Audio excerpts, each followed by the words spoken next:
Watching this person over the last 4 weeks expel so much energy has not only infused me with a sense that I need to work harder, also has aged me by about 8 years, because they are just so energetic and happy and fun, which is what is, you forget about that when you do stand up for a while. You're like, I just hope this alarm clock doesn't go off. That's all I hope.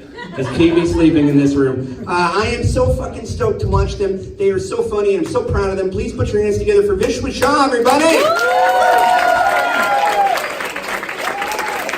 Hey everyone! So I'm not going to ask you how you're doing, because we heard that twice. But, oh wow, the stage lights are quite bright. They always say that they're bright, but these are really bright. It's going to take me a second to get used to, sorry. I'm actually photosensitive. I see some confusion here. They're photosensitive. It's Greek to me. It's also Greek to me, actually, because photo means light in Greek. So, yeah, so I'm sensitive to light, not like pictures. I can only imagine what that's like. You know, you're coming back home from work, you're on the bus, just open up Instagram. It's a pretty casual, normal thing to do, at my age at least. And yeah, you're just scrolling through the pictures, but every picture you look at, it hurts somewhere, you know? It's a pang of jealousy. Someone just went to Mount Kilimanjaro. Pang of guilt because you realize you've been telling this person that you're going to hang out, but it's been 3 months now. Or maybe someone stab you. And if that's Instagram, then I can only imagine what Netflix is like. Because, you know, you come back home from work, you're like, all right, it's a Friday night, time to Netflix and chill.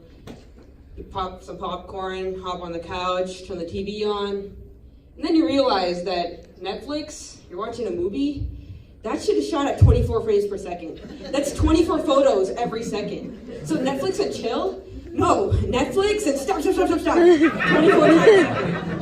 It's not chilling. We're not chilling. But photosensitivity, it is a real thing. It's not super serious. I'm photosensitive. I'm sensitive to light. Well, not in my entirety. I guess that's the trade-off. Like, white person goes stand in the sun with no protection, they get sunburned. Me, I go stand in the sun with no protection, I just start crying. And it's not emotional. You know, some people will come up to me sometimes, and sometimes it's just one eye. It's even weirder. And they're like, "Are you okay? Like, honey, are you okay?" And I'm like, "Yeah, it's just physical. It's not emotional. I can't do it." But yeah, so sometimes it was problematic, though. They say it's always sunny in Philadelphia, but it's actually always sunny in Florida, and that's where I grew up. So I basically had sunglasses glued to my face for the first 18 years of my life. And if I forgot them and I couldn't drive, I could barely stand outside without having people come up to me and be like, "Are you okay?" So I got it checked out. I went to the optometrist. Same confused looks once again. Opto means to see in Greek, so it's the eye doctor. So I got it checked out at the optometrist.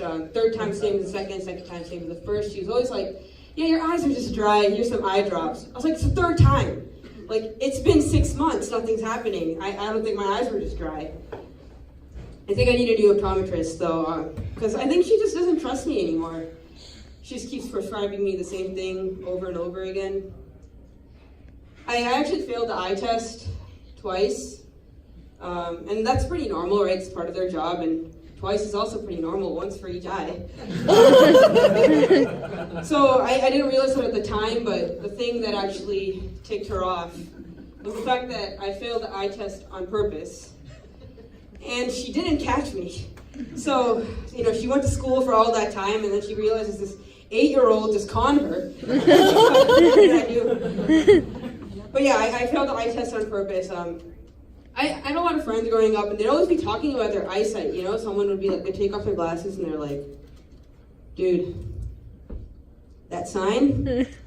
I can't read it without my glasses." And the other guy would be like, "Okay, I got you. Like, here, hold my beer." I can't read that sign either, Matt, but like, I also can't read this sign, so next level, bro. I'm like, I want to be a part of that conversation. You're like, oh yeah, so we have evolution, like survival of the fittest. Ideally, like if you have 20/20 vision, you're at an evolutionary advantage. But I was 8, I didn't know that yet, and so I was like, I just want to be a part of that conversation. Like, teach me how to not be able to see the signs. so I failed the eye test. But like I said, the optometrist didn't actually catch me, so I got back, and I did a good job with the eye test faking when I was there. I was like, I know my friends, they always talk about it, and they don't have the same power in both eyes. It's always like 7.8, 6.5, 3.4, 2.1. So I was like, cool, I got it. 4th line from the top, 3rd line from the top. So I got the optometrist there. So I came home, and no one in my family has glasses. So they were all like, oh shit, Vishwa, like our eyesight is deteriorating, like what?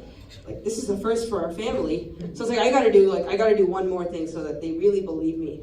And I heard that people have migraines when they don't have glasses, but their vision is deteriorating. So I was like, I can do that.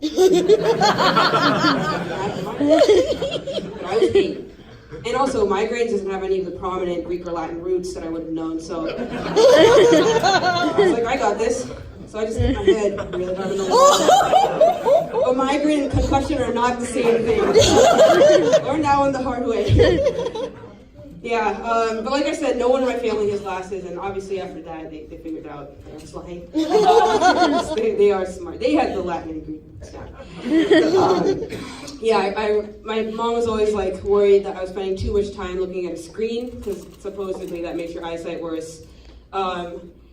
And I used to love playing pinball and solitaire. Those were 2 games that I really enjoyed. I'd come back from school and spend hours. And some of the older folks out here, like pinball and solitaire, like that's it doesn't do anything to your eyes.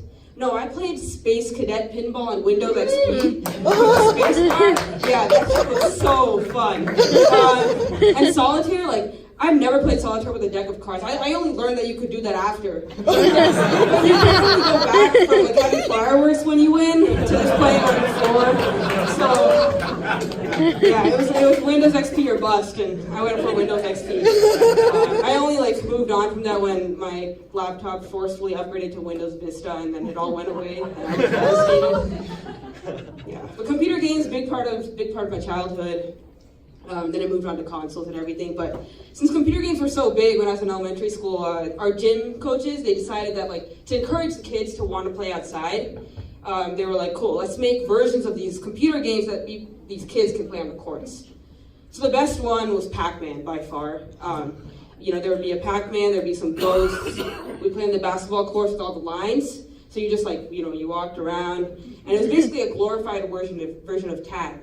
But no running, because there's a kid who busted his 2 front teeth. So now you realize, gym class, no running, obesity problem in America, that's where it comes from.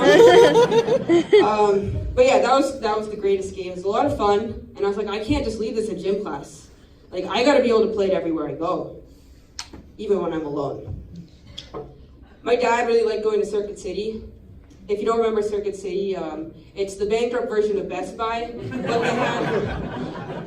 but they have lines and circles all over the floors. So I'd go with my dad, I'd tag along, he'd be looking at the speakers, the laptops, I'd be looking at the floor. And if you need Vishwa to be occupied with something for however many hours, 8-year-old Vishwa, Circuit City's enough. I just walk around in circles. At some point I was like, okay, this is enough. The circles are enough. I was like, now I gotta make it a little harder. So now I was like, the blue lines and circles only. So I was like, I'd walk into the wall. Next closest blue line was over there. So I was like, okay. And then I, go on. I make it around the whole store.